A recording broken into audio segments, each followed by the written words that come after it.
ভাইজান আমার বাবাদিরা, আল্লাহর মদদ হয়। আল্লাহ বলে একজন আছে, কিন্তু আল্লাহর কাছে চাওয়ার বলার দরকার আছে না নাই? আল্লাহ বলছে তুই যদি আমার স্মরণ করিস আমি আল্লাহ তোর স্মরণ করব, তুই যদি আমার ভুলে যাস আমি আল্লাহ তোর ভুলে যাব। ভাইরা আমার বাবাদিরা, মুসলমানেরা, যুবকেরা, জওয়ানেরা, তবে আল্লাহর মার একটু দেরিতে হয়। আল্লাহর মার একটু দেরিতে হয়। আবু জেহেল বহুদিন ধরে আল্লাহর নবীর উপরে অত্যাচার করে করে আসছে। বিশ্ব নবীকে বড় ছোট কথা বলছে, গালি দিচ্ছে, দাগাবাজ, ধোকাবাজ, চিটিংবাজ। ও কলিজার টুকরারা, এই কথাগুলো যদি আমরা শুনি, আমাদের শরীরের ভিতরে যদি রক্ত না ফোটে, তাহলে জানবেন আমরা মুসলমান না, আমরা সেই আবু জেহেলের দল, উমাইয়া ইবনে খলফের দল। আমরা মুসলমান যদি হতাম, নবীর মুনাফিক আর চিটিংবাজ আর ভণ্ড বললে আমাদের গায়ের লোম খাড়া দিয়ে উঠত। আবু জেহেলের ওয়াকাল মৃত্যু হয়েছে। কার অকাল মৃত্যু হয়েছে? আবু জেহেলের। এই ক্যাসেট গুলো কিন্তু পৃথিবীর জমিনে ছুটবে।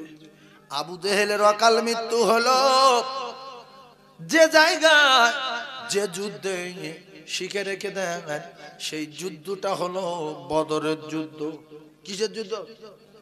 জোরে বলে। বদর। বদরের যুদ্ধে আবু জেহেলের অকাল মৃত্যু হয়েছে। বদরের যুদ্ধে মক্কার বড় বড় কাফেররা অনেকে গিয়েছে, অনেকে যেতে চাইনি, আর অনেকে যায়নি। যায়নি কে? জগৎ বিখ্যাত কাফের, তার নাম আবু লাহাব। এই বেঈমানটা বদরের যুদ্ধে যায়নি। উমাইয়া ইবনে খল, ও বড় বেঈমান, বদরের যুদ্ধে যেত না, জোর করে নিয়ে গিয়েছে। বদরের যুদ্ধ যেত না, জোর করে নিয়ে গিয়েছে। কে? কেন? কি জন্য যাবে না? কি করে আবু জেহেল মরল শুনবেন? হ্যাঁ, জান দিয়ে শুনে। আবু লাহাব যায়নি, আর উমাইয়া ইবনে খলফ যেত না। কেন গেল? ভাইরা মা বাবাদেরা, আব্দুর রহমান ইবনে আউফ রাদিয়াল্লাহু তাআলা আনহু, ভালো করে কথা মুখস্থ করেন, ক্যাসেটে পরে জেনে নেবেন। আব্দুর রহমান ইবনে আউফ বলেন, আমি বদরের যুদ্ধে গিয়ে আল্লাহর নবীর সাহাবী, বলছে আমি লাইনে দাঁড়িয়ে আছি, সামনে কাফেরের দল, আর এরা মাত্র কয়েকজন, হাজার হাজারের ভিতরে 313 জন, মানে কিছু না, এরা দাঁড়িয়ে আছে। আব্দুর রহমান ইবনে আউফ বললেন, আমি দাঁড়িয়ে আছি কাদের সাথে একটু দেখি। ডান দিকে তাকালেন, বাম দিকে তাকালেন, তাকিয়ে দেখলেন ছোট্ট ছোট্ট দুটো বাচ্চা। বাড়ি বৃদ্ধি ভালো না। আব্দুর রহমান ইবনে আউফ বললেন, আমি কি ছেলেদের কাছে দাঁড়িয়ে আছি বাচ্চাদের? হঠাৎ করে বাচ্চাদের ভিতরে একটা বাচ্চা বলছে, চাচা। বলছে কি? বলছে আবু জেহেল কি আপনি দেখেছেন? আবু জেহেলের দেখেছেন? খুব ভালো করে বোঝেন। আব্দুর রহমান ইবনে আউফ রাদিয়াল্লাহু তাআলা আনহু বললেন, তুমি বাচ্চা ছেলে, হাতে তরবারি, আর তুমি আবু জেহেল বড় পালওয়ান, ওর কথা জিজ্ঞাসা করছো কেন? বলছে চাচা আস্তে, আমি শুনেছি ওই আবু জেহেল নাকি রাসূলুল্লাহকে গালি দিয়েছে। আমি শপথ করে নিলাম, আমি যদি আবু জেহেল দেখতে পাই, হয় ওর টুকরা টুকরা করব, আর নাই আমি টুকরা টুকরা হব। যতক্ষণ আমার ধরে জান থাকবে ওর পিছু আমি ছাড়ব না। সুবহানাল্লাহ বলেন, আয় জোরে বলেন। আর একটা ছেলে বলছে, চাচা আবু জেহেলকে দেখেছেন?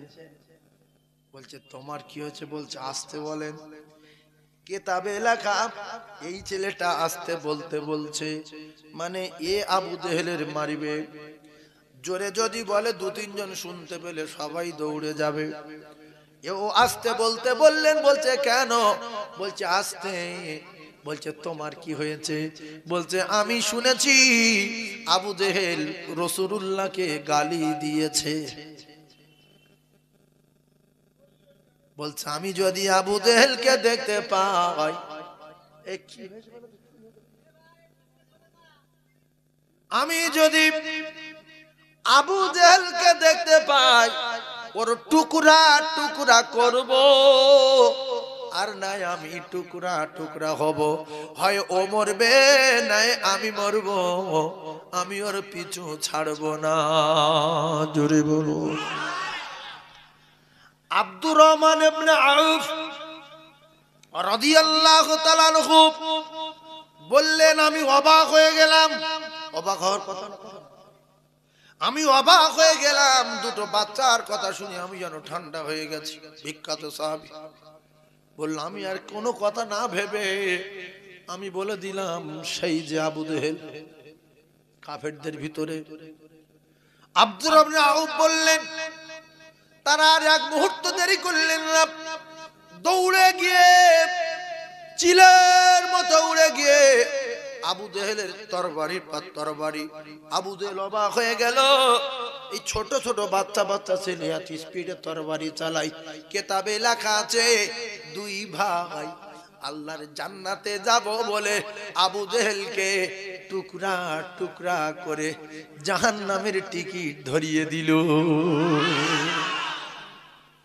মুসলমান মসজিদ ভেঙে দেবে, গাজালা করে না, কবরস্থানে মাটি দিয়ে দেবে না, কোনো ব্যাপার নাই, গোশত দাও খাই। কি খাবে না, নিদেন খাওয়া খাবো। শোয়ার জায়গাটা দেখো আগে, কোথায় মরে গিয়ে শোবে।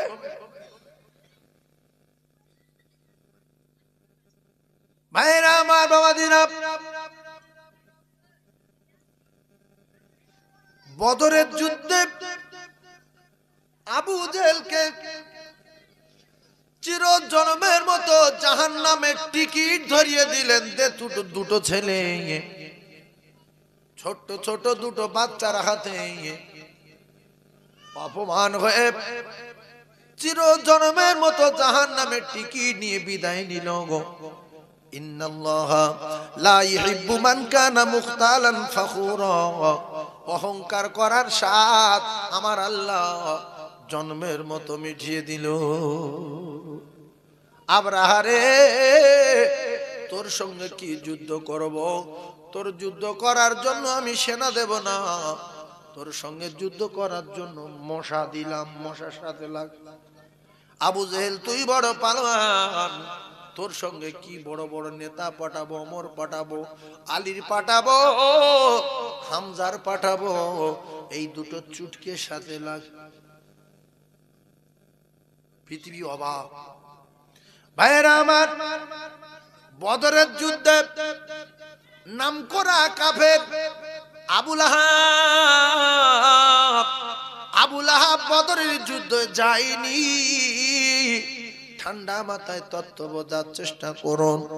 এদিকে দেখা গেল উমাইয়া ইবনে খালদ মদিনায় যেতেন কোনো কাজে, ব্যবসায়, ভালো করে বোঝার চেষ্টা করুন, কোনো কাজে, কোনো ব্যবসায় গিয়ে আল্লাহ নবী সাহাবী সাদ ইবনে মুআজ রাদিয়াল্লাহু তাআলা নূর বাড়িতে থাকতেন।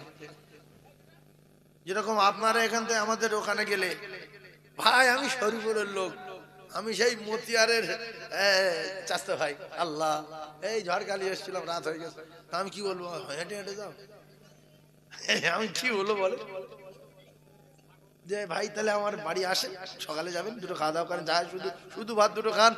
ও ভাবছে খাওয়ার দরকার নেই, থাকতে পারলে ভালো, জঙ্গলের রাস্তা। তো মতিয়ার ভাইয়ের নাম করলো, আজিবরের নাম করলো, আরো অনেকের নাম করলো, বেশ থাকার জন্য থাকতে দিলাম। তো মক্কার এই বড় কাফেরটা আল্লাহ রসুলের সাহাবী সাদ ইবনে মুআজ রাদিয়াল্লাহু তাআলা আনহুর সঙ্গে দোস্ত ছিল। ভালো করে বুঝলেন? ওখানে যখন যেতেন সাদ ইবনে মুআজ রাদিয়াল্লাহু তাআলা আনহুর সঙ্গে ওখানে দেখা করে সেখানে থাকতেন, খাওয়া দাওয়া করতেন। ও কলিজার টুকরারা, কিতাবে লেখা সাদ ইবনে মুআজ রাদিয়াল্লাহু তাআলা আনহু উমরা করতে আসবেন মক্কাতুল মুআজ্জামায় মদিনা থেকে। এখন এই উমাইয়া ইবনে খালফের বাড়ি মক্কায়। এ কিন্তু আবু জেহেলের প্রধান সেনাপতি, বড় বেঈমান। এদিকে আবু লাহাব নবীর বড় দুশমন, তার স্ত্রীও বড় দুশমন।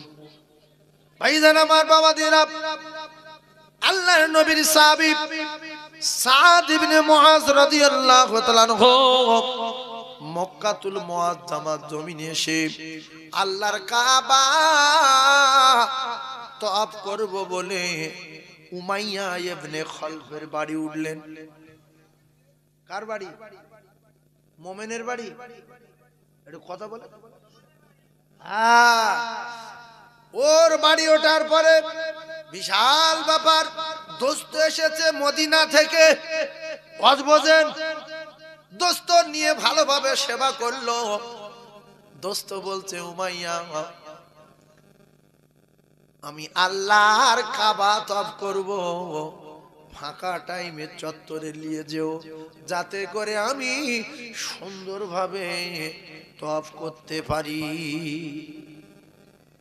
উমাইয়া নিয়ে গেল সাদ ইবনে মুআজ রাদিয়াল্লাহু তাআলা আনহুকে কাবা তওয়াফ করার জন্য। ও মুসলমান, আবু জেহেল দেখতে পেয়েছে মুসলমান এসেছে কাবা তওয়াফ করতে মদিনা থেকে। বলল, উমাইয়া একে? উমাইয়া কার লোক? একে? বলছে আমার দোস্ত। বলছে, উমাইয়া রে, ওর নাম কি? বলছে সাদ। বলছে, উমাইয়া তুই শুধু আজকে ওর সঙ্গে ছিলি বলো বেঁচে গেল, নাহলে ওর 12টা বাজিয়ে দিতাম, মদিনা থেকে আসার 7 জীবনের মতো মিটিয়ে দিতাম। এ তো একটা পালোয়ান। উমাইয়া দোস্ত, ভালো করে বুঝলেন। হযরতে সাদ বললেন, আবু জেহেল, কিতাবে লেখা আবু জেহেলের যে আওয়াজ ছিল তার চেয়ে জোর গলায় বলল, আবু জেহেল, তোমার এলাকায় এসেছি বলে তুমি আমার মদিনায় যাওয়ার স্বাদ মিটিয়ে দেবে। তুমিও শুনে রেখে দাও, আমি যদি কোনোদিন মদিনায় দেখতে পাই, মদিনায় যাওয়ার স্বাদও মিটিয়ে দিয়ে দেব। এর বলে বাঘ। এর বলে কি? বাঘ। মোমেন ভয় করে না পৃথিবীর কোন শক্তি দেখে, একমাত্র আল্লাহ ছাড়া। মোমেনের সঙ্গে থাকে কে? কথা বলে। যার সঙ্গে আল্লাহ থাকে তার আর কোন সেনাবাহিনীর দরকার আছে? সাদ ইবনে মুআজের সঙ্গে আছে কে? সামনে কার বাড়ি? কার বাড়ি? আল্লাহর কাবা কার বাড়ি? তওয়াফ করতে গিয়ে তো গন্ডগোল বেঁধে গেল। আল্লাহর কাবা। বলছে, আবু জেহেল, তোরও আমি ব্যবস্থা করে দেব। সঙ্গে সঙ্গে উমাইয়া ইবনে খালফ বলল, সাদ, আবু জেহেল এই মক্কার নেতা, একটু আওয়াজ আসতে, এরকম বলতে নেই। বলছে উমাইয়া ইবনে খালফ, তুমিও শুনে রেখে দাও, আল্লাহর কসম, আমি রাসূলুল্লাহর মুখ দিয়ে শুনেছি, আল্লাহর নবী দিনে দুনিয়ার বাদশা বলেছে, তোমারও অবস্থা খারাপ, বদরের যুদ্ধে তোমার মৃত্যু হবে। দোস্ত ছেড়েছে? জোরে বলে। আবু জেহেল ছেড়েছে? ইমানদার কজন আছে ওখানে? কাফের কজন? 2 জন। কাফের যাইতেই কাফের, নাম করা কাফের। উমাইয়া ইবনে খালফ, আবু জেহেল, নাম করা বড় বড় বেঈমান, তাদের সঙ্গে একজন ইমানদার উমাইয়া ইবনে খালব বলল আমার গার লোম শিগগির উঠে শুনে, কারণ রাসূলুল্লাহ যেহেতু বলেছে। হযরতে সাদ ইবনে মুআজ বলছে আমি রাসূলুল্লাহর মুখ দিয়ে শুনেছি বদরের যুদ্ধে তোমার 12টা বেজে যাবে, শুনে নাও।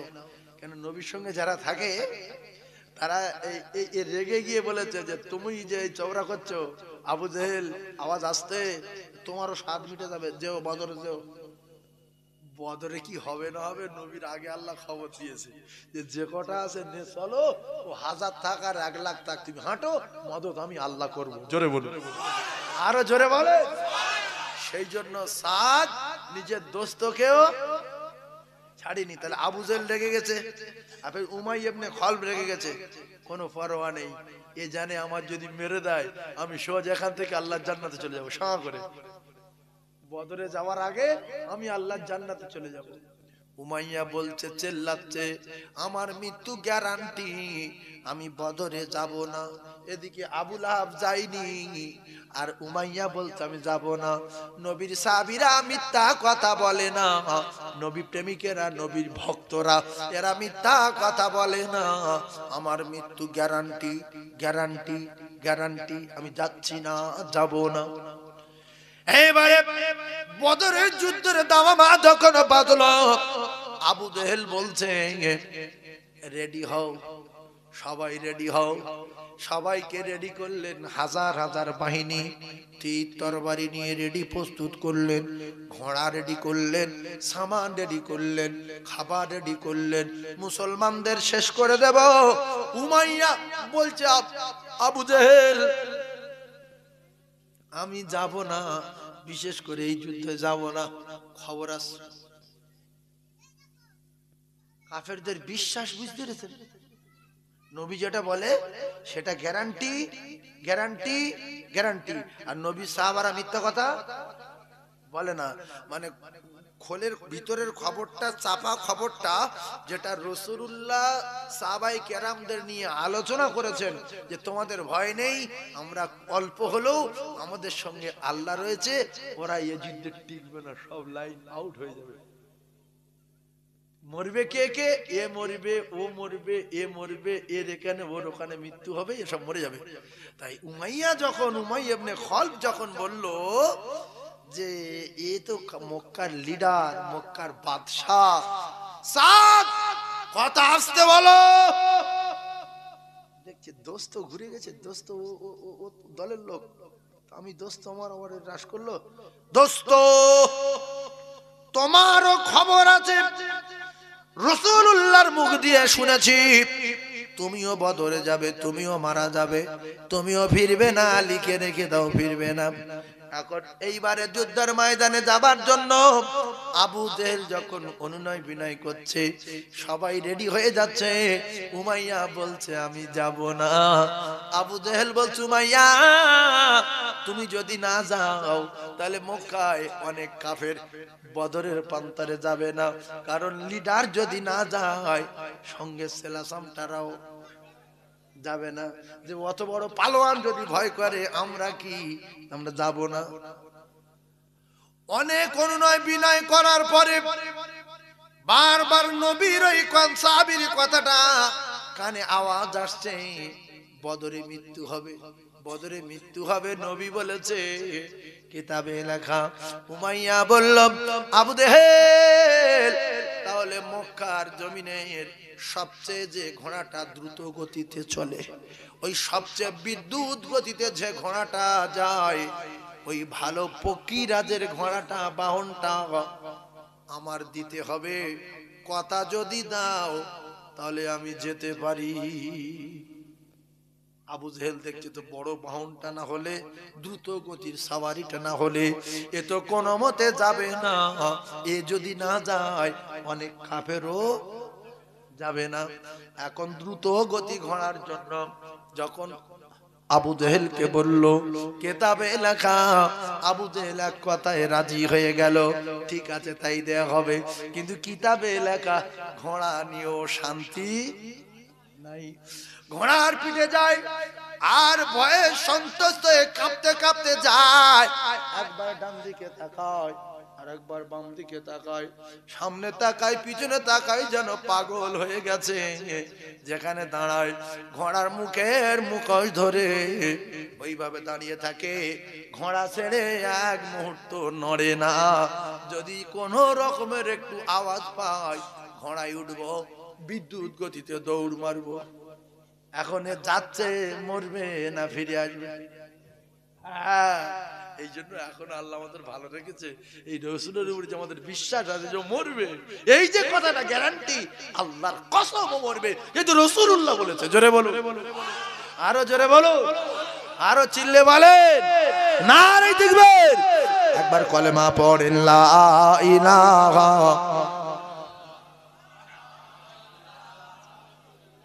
লা ইলাহা ইল্লাল্লাহু মুহাম্মাদুর রাসূলুল্লাহ।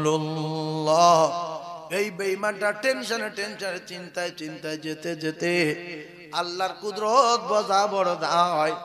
সবার আগে এই বড় বেঈমানটা জাহান্নামের টিকিট ধরিয়ে দেয়। জোরে বলুন, আরো জোরে বলুন সুবহানাল্লাহ। সাহাবায়ে কেরাম বলেন, আল্লাহ রাসূল বলেছিলেন যুদ্ধের আগে, ভালো করে কথা মাথায় রেখে দেন, ক্যাসেট হচ্ছে, কোটি কোটি মানুষ শুনবে।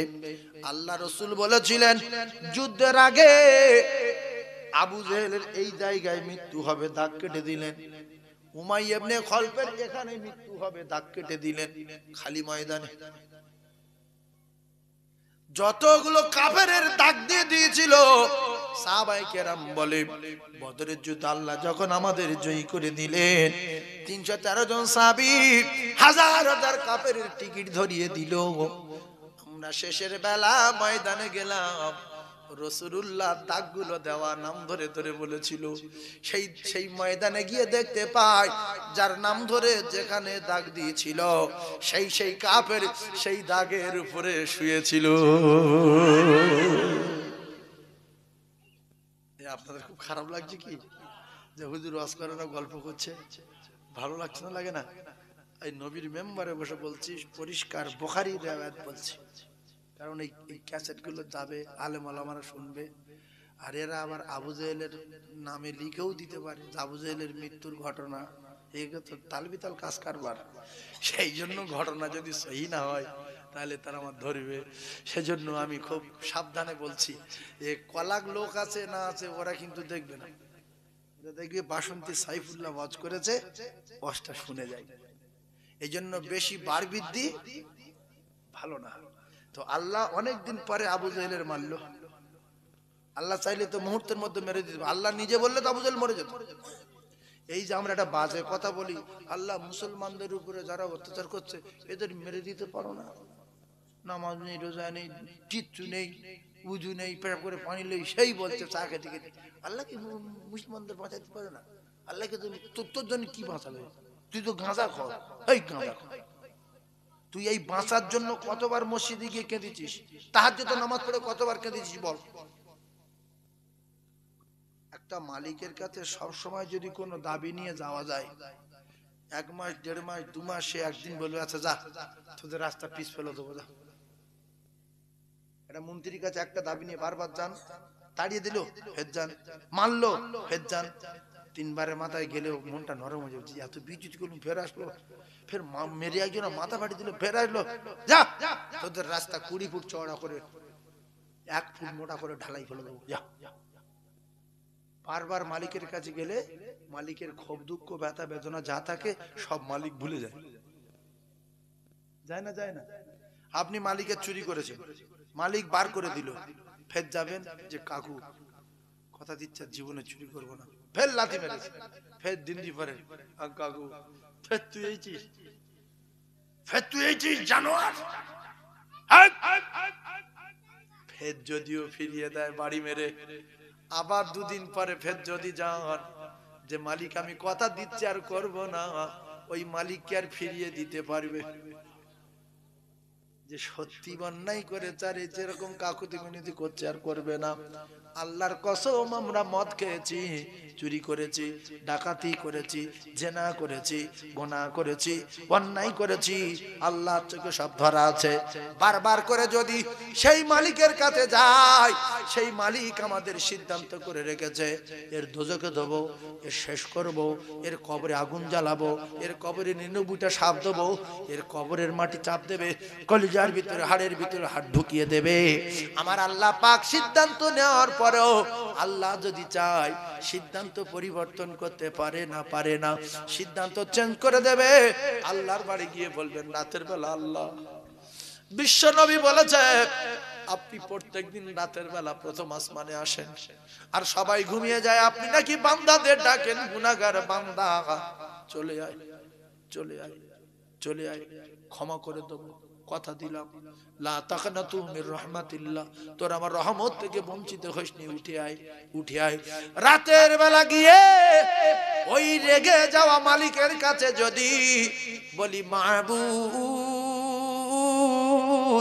আর করব না, প্রথম দিন কবুল হয়নি, দ্বিতীয় দিন কবুল হয়নি, 15 দিন কবুল হয়নি, 20 দিন কবুল হয়নি, 1 মাস পরে দেখবেন আপনার কলিজার ভিতরে অন্য একটা মহব্বত পয়দা হয়ে গেছে, আপনি যেন আলাদা রকম হয়ে গেছেন, তখন জানবেন আল্লাহ পাক আপনার ক্ষমা করে দিয়েছে।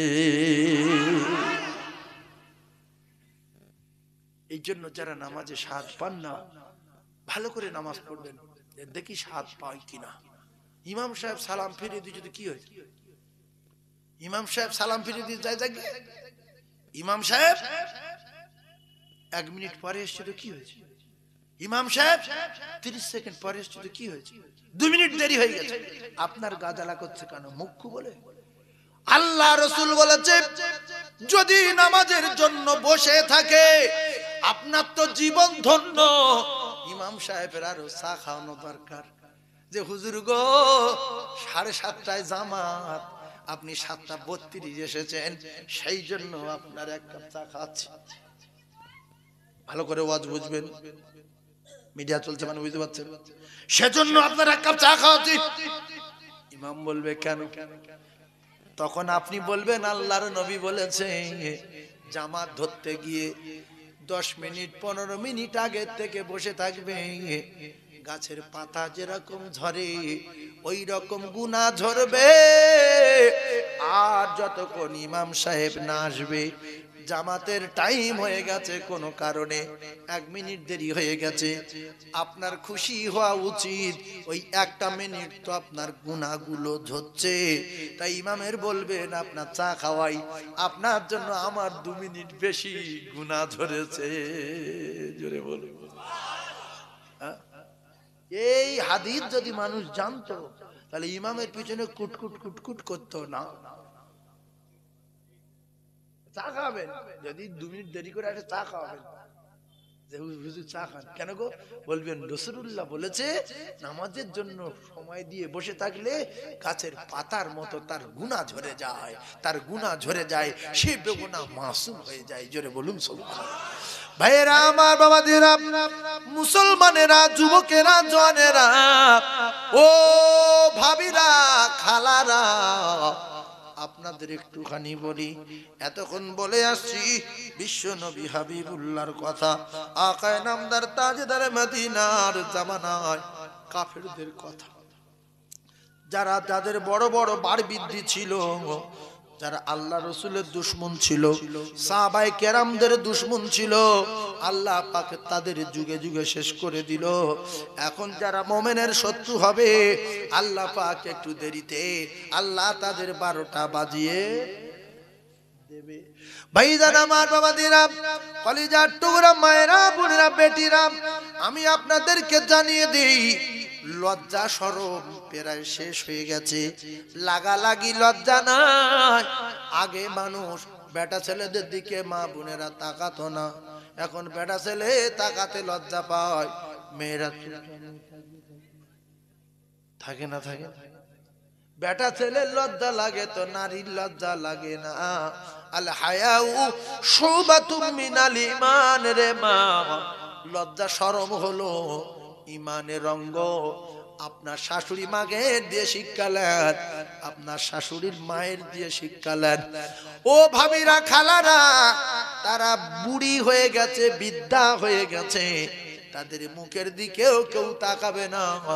তথাপি কাপড় মুড়ি দিয়ে ঘোমটা দিয়ে পুরুষটাকে যাচ্ছে, তার দিকে তাকায় না। শরীর স্বাস্থ্য ভালো না শরীর স্বাস্থ্য খারাপ, ফর্সা না কালো, দেখার দরকার নাই। তারা একটা কথা জানতো, পর পুরুষের মুখের দিকে তাকানো মানে গোনা। পর পুরুষের মুখের দিকে তাকানো মানে গুনাহ। এই গুনাহটুকু বুঝতো, গুনাহ বুঝতো, পাপ বুঝতো। এরা গুনাহও বোঝে না, পাপ বোঝে না। ভালো ছেলে যদি গ্রামে ঢোকে, একটা মেয়ে আরেকটা মেয়ের খবর দিচ্ছে যে ওদের বাড়ি একটা ছেলে এসছে, দেখবি আয়। বলছে শুধু দেখলে হবে না, ফোন নাম্বারও লাগবে। ভাইজান আমার, বাবাদিরা, ভাবিরা, দুনিয়ার জমিন বেশি দিনের জন্য না। বেটা ছেলেদের যেরকম গোসল করা হয় আপনাদের ওই রকম গোসল করাবে। তবে বেটা ছেলেরা করা হয়, আপনাদের মেয়ে ছেলেরা করায়। বেটা ছেলে যখন গোসল করায়, জামা খুলে নেবে, গেঞ্জি খুলে নেবে, আর আন্ডার প্যান্ট পরে থাকলে খুলে নেবে, শুধু জাইয়াটা কোনো রকমে রেখে দেয়। জাইয়াটা রেখে দিয়ে ওইভাবে মাটি দেয় কাপড় জড়িয়ে। কারণ সামান্য একটা জাইয়া ও আর খুলে কি করবো, মান সম্মান শেষ। জাইয়া খোলে না, ওইভাবে দেয়, খুলে নেবে। আল্লাহু আকবার। জাইয়াটা করে না, রেখে দিয়েছিল, সেও খেলে দিল। জাইয়া খুলে নেবে। একটু বোঝার চেষ্টা করুন, তাহলে জাইয়ারও যাওয়ার কায়দা নাই। ও ভাবি, কোথায় আপনার জামা, কোথায় আপনার শাড়ি, কোথায় আপনার পরনার কাপড় চোপড়? সুন্দর করে পানি গরম করবে, ফুলের পাতা দিয়ে আর নিমের পাতা দিয়ে হালকা গরম করুক আর যাই করুক, গোসল করিয়ে সাদা কাপড় পরিয়ে দেবে। হাতের চুড়ি খুলে নেবে, হাতের আংটি খুলে নেবে, নাকের ফুল খুলে নেবে, কানের দুল খুলে নেবে। ভাবি রে, কোথায় সেই 5টা কলিজার টুকরা ছেলে, কোথায় 3টে মেয়ে, কোথায় জানের টুকরা স্বামী, কোথায় কলিজার টুকরা আব্বা, কোথায় সেই ভিডিও কলের বন্ধু, কোথায় সেই অডিও কলের বন্ধু? আজকে কেহ নাই, কেহ নাই সঙ্গে রে। সবাই গেল কবর পর্যন্ত। ভাবি, কেউ বলছে খাটিয়াটা এইবারে লিয়ায়, কেউ বলছে তলাতে কাপড় দে নাইলে মাজা বেঁকে যাবে, কেউ বলছে কলেমা পড়তে পড়তে লাবা। আল্লাহর কসম, নবী বলেছে সব শুনতে পাবে, শুধু কথা বলতে পারবে না। ইমাম বলছে বড় ছেলেটা নামো, বড় ছেলে বলছে আমি নামবো না। মেজো ছেলে নামো, বলছে আমার দ্বারাই হবে না। আব্দুর রহিমের বাপ লাভ বলছে কি করবো আমি, লাভি, তোরা লাভবি না। ও কলিজার টুকরা মায়েরা, আপনি শুনতে পাবেন, কিছু বলতে পারবেন না। ও আমার আব্বা জান মুরব্বি, শুনতে পাবেন, কিছু বলতে পারবেন না। তাই এসেছিলেন একা ভাবে, একা কবরে যেতে হবে। ইয়াউমা ইয়াফিরুল মাররু মিন আখিহি ওয়া উম্মিহি ওয়া আবিহি ওয়া সাহিবাতি ওয়া বানিহি। কোটি কোটি বার শুনেছেন, না আপনার মা, না আপনার বাপ, না আপনার জানের টুকরা বেটা বেটি, না আপনার বন্ধু বান্ধব কেউ পরিচয় দেবে না, কাপড় চোপড় কেউ সঙ্গে যাবে না, একা কবরে যেতে হবে। ময়দানে মাশরে দিন আপনি যখন এদের কাছে যাবেন ধরতে, এরা সব দৌড় মারবে, ঘুরে তাকাবে না, শুধু বলবে একটাবার আমার দিকে তাকা, আমি তো রুমুক। বলবে চিনি না, চিনি না, চিনি না। আল্লাহর রাস্তে বলছি ভাবি, ভিডিও কল করবেন না, উল্টো পাল্টা জিনিস দেখাবেন না। বলছে ভাবি মাথার কাপড়টা টানো, চুলটা দেখি, চুল পেকেছে না কাঁচা আছে, কালার কিরকম দেখি, মুখের কাপড়টা সরাও। ও ভাবি, ভিডিও কলে পর পুরুষের মাথার চুল দেখানো সুন্নত না মুস্তাহাব? বলেন এই ভাই, ঠিক বলে। কিন্তু মেয়েরা জানে না হারাম। ওরা মনে করে দেখবো তা কি হয়েছে, মাথার চুল দেখুক, একটু মুখ দেখে দেখুক, ও তো ভিডিও কলে ডাইরেক্ট না। ও কলিজার টুকরা ভাবিরা, একটুখানি বোঝার চেষ্টা করুন। ঘরের দরজা দিয়ে যদি ভিডিও কল করেন লাইট জ্বালিয়ে, ঘরের ভিতরে কেউ নাই, আল্লাহর কসম ভাবি আমার আল্লাহ আছে না নাই? আল্লাহ বলেন ইন্নাল্লাহা সামিউম বাসীর। ও কলিজার টুকরা ভাবিরা, গুনাহ করবেন কোন জায়গায়, সেই জায়গার নাম কি? আমার আল্লাহর চোখ সেখানে যায় না, আমার আল্লাহর কান সেখানে যায় না, ওই কথাটা আল্লাহ শুনতে পায় না, ওই জায়গায় আল্লাহ দেখতে পায় না। আল্লাহ বলেন ওয়া নাহানু আকরাবু ইলাইহি মিন হাবিলিল ওয়ারিদ। বান্দারে কোথায় যাবি বল, আমি তো তোর এত কাছে, তোর ঘাড়ের যে মোটা শিরা আছে, ওই শিরা অপেক্ষায় আমি আল্লাহ আরো নিকটে। সব জায়গায় ফাঁকি দিলে আমি আল্লাহ, আমায় ফাঁকি দেওয়া যাবে না।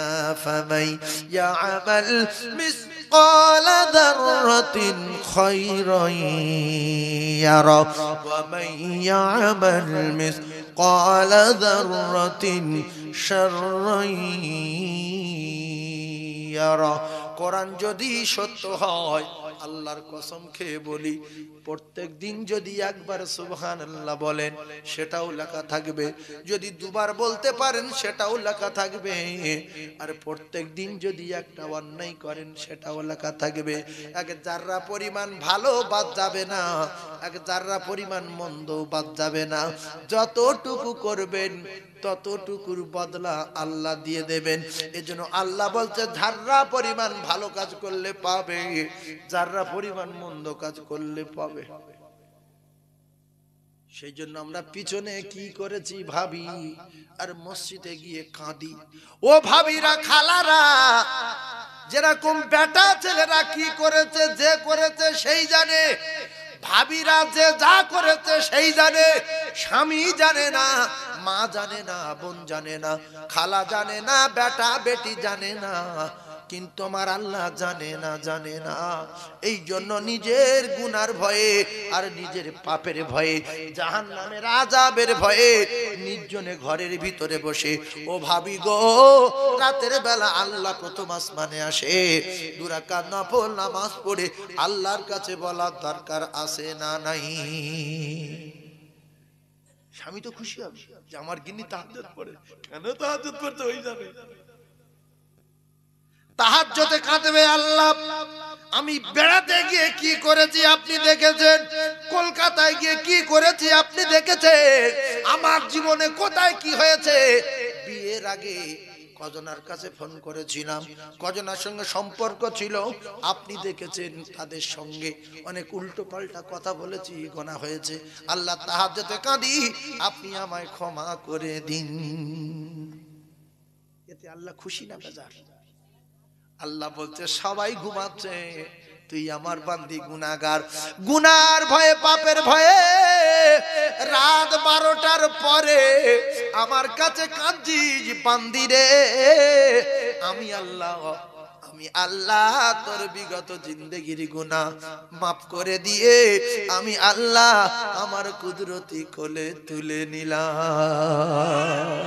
সেজন্য সোনার চাঁদ মায়েরা, কলিজার টুকরা বোনেরা, বেটিরা, এখনো সময় আছে, তওবার দরজা খোলা আছে, তওবা করুন, আল্লাহর কাছে বলুন লা তাকনাতু মির রাহমাতিল্লাহি ইন্নাল্লাহা ইয়াগফিরুয যুনুবা জামিআ ইন্নাহু হুয়াল গফুরুর রহিম। এই এখানে ওয়াজ শুনলে মনটা নরম হয়ে যায় যে এইবার থেকে আমল করব, আর ভাত টাত খেয়ে উঠে গেলে যেই কি সেই হয়ে যায়, যা ছিল তাই হয়ে যায় না? হ্যাঁ, এইগুলো চেঞ্জ করতে হবে, যে না, এটা ইবলিস ধোঁকা দেয়, বিশ্বাস করুন। এখানে আল্লাহু আকবার বলে, সুবহানাল্লাহ বলে, বেঈমান দাঁড়াতে পারে না, পালায়, তাই আপনাদের মন নরম হয়ে যায়। এই জন্য মসজিদে গিয়ে দেখবেন খুতবার সময় ঘুম লাগে, খুতবার সময় ঘুম লাগে, আর মনে মনে হয় যে বাড়ি গিয়ে ভাত খাবো না, শুয়ে একটা ঘুম একটা দেবো কায়দা করে, বলে বাড়ি গিয়ে সেভাবে বসে আছে, খাটে বসছে, এখানে বসছে, আর ঘুম লাগে না। হ্যাঁ, হয় না? হয় না? মসজিদ যখন খুতবা হয়, ও বেঈমান পালায়, দাঁড়ায় না। আর খুতবার সময় এত আল্লাহর রহমত ঝরে, সবাই ঘুমিয়ে পড়ে। পড়ে না পড়ে না অধিকাংশ লোক। আর পাশের লোক দেখছে একজন ঘুমছে, কথা বলছে, মানে ইশারা করছে এরকম করে, বলছে তুই ঘুমছিস, খুতবার সময় কথা বলতে আসি কি? তাই এরকম ঠুকে ইশারা করছে। ও তখন বলছে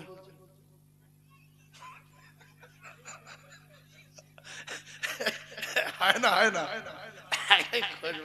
খুতবার সময় যদি কেউ চুপ বলে, সুন্নত না মুস্তাহাব? শুধু বলছে চুপ কর, চুপ বলা সুন্নত। চুপ বলা কি? কেউ যদি খুতবার সময় কথা বলে বা উল্টো পাল্টা করে, তার চুপ করতে বলা কি বললাম? সুন্নত না হারাম? চুপ করতে বলা হারাম, যদি চুপ কর এটাই বলা যাবে না। কিন্তু আমরা অনেক মানুষ লেখাপড়া জানি না, বুঝি না। একজন খুতবা হচ্ছে, একটা ছেলে ওই দরজার মুখে ঢুকে, কাকার সর বসি, তুই আজ লাস্টে আমার সরাই বরাগুন বরাগুন, ওদিকে ইমাম খুতবা পড়ছে। এও শেষ এও শেষ। সেই জন্য ঘাড়ে বসুক, কাঁধে বসুক, সরস্বতী বলুক, মুখ বন্ধ করে পিঠ দিতে হবে। পিঠ তুই চলে যা, আমি মনে মনে এ কথা বলা যাবে না। বলছে কাকা সরে দাও, এবারে কিন্তু জায়গা নেই। আপনার ইজ্জত বাঁচানোর জন্য, আল্লাহর গজব থেকে বাঁচার জন্য, ইমানকে মজবুত করার জন্য পিঠ দিয়ে দেন। আমি তো কথা বলতে পারবো, সেই জন্য পিঠ দিচ্ছি। কথা বুঝাচ্ছ না ভাইরা আমার, বাবাদিরা, ওর বলা যাবে না তুই এত লাস্ট এসে আমার সত্যি বলিস, আমার ছেলেদের নাম জানি আমি কে? কোনো কথা চলবে না। খুতবার সময় চুপ করতে বলা যাবে না, ইশারা করা যাবে না, ঠেলাও যাবে না, বলাও যাবে না। কারণ হলো খুতবার সময় আল্লাহর নবী দিন ও দুনিয়ার বাদশাহ চুপ থাকতে বলেছে। খুতবা শুনতে হবে জান দিয়ে, ধ্যান দিয়ে। ও জায়গায় বেঈমান থাকতে পারে না। এত আল্লাহর রহমত ধরে খুতবা যারা শোনে, ও কলিজার টুকরা, তারা আল্লাহর হুকুম আদায় করে। খুতবা শোনা ওয়াজিব। একবার জোরে বলুন সুবহানাল্লাহ। তাহলে আজ থেকে যারা মসজিদে যাবেন, খুতবার সময় দুনিয়ার লোক কথা বললো আমি কথা বলবো না। আর ছোট ছোট বাচ্চারা গিয়ে মসজিদে অত্যাচার করে না, করে না? এর আরো নিয়ে যাবেন। যার 4টে নাতি সব কটা নিয়ে যাবেন, যার 5টা নাতি পুতি চাষবাদ ছেলেটা তার ডেকে নিয়ে আসবেন। সব বাচ্চাদের মসজিদে ঢুকে দেবে, লাপাত জামদিক চেল্লাট, আপনার গায়ে জ্বালাবাদ যেখানে। আপনি কি মসজিদটা বিরান করে দেবেন বলে লেগেছেন? ওদের নামাজ পড়ানোর ট্রেনিং দিতে হবে না?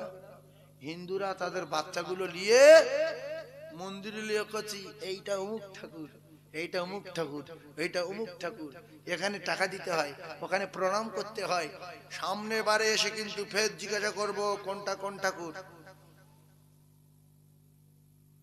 আমরা আমাদের ছেলেদের নিয়ে মসজিদে যাব, এটাকে মেম্বার বলে, এটাকে এই বলে, ওটাকে এই বলে, ওইটা কোরআন শরীফ, এখানে ইমাম দাঁড়ায়, এখানে এই হয়, মসজিদে এরকম নামাজ পড়তে হয়।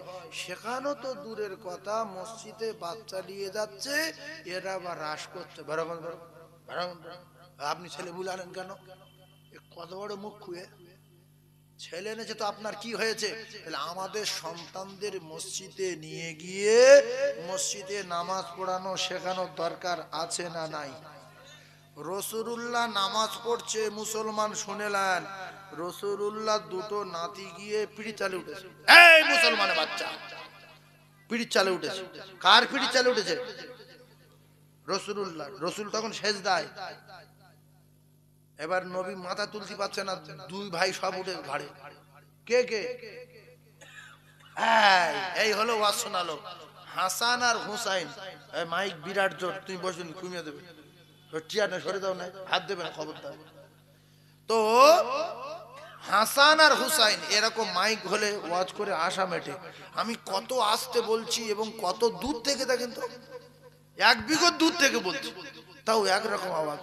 আর অনেক মাইক হলে আছে, হুজুর মুখটা ঠেকে বলে, আপনি সরে যাচ্ছেন কেন? তুই ওয়াজ শেখাবি আমার? তুই কালকের লোক, 27 বছর ওয়াজ করছি তুই কে রে?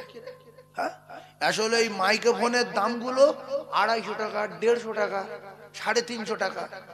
ও এরকম ছাড়া হবে না।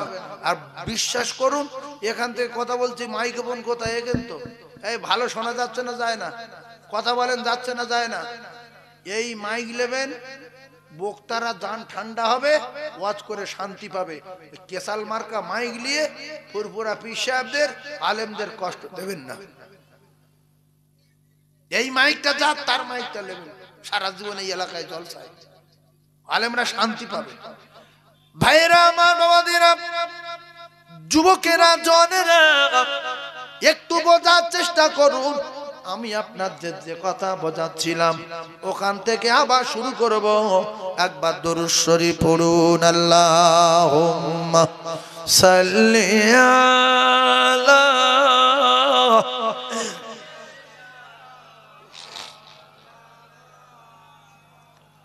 ওয়া আলা আলি সাইয়্যিদিনা।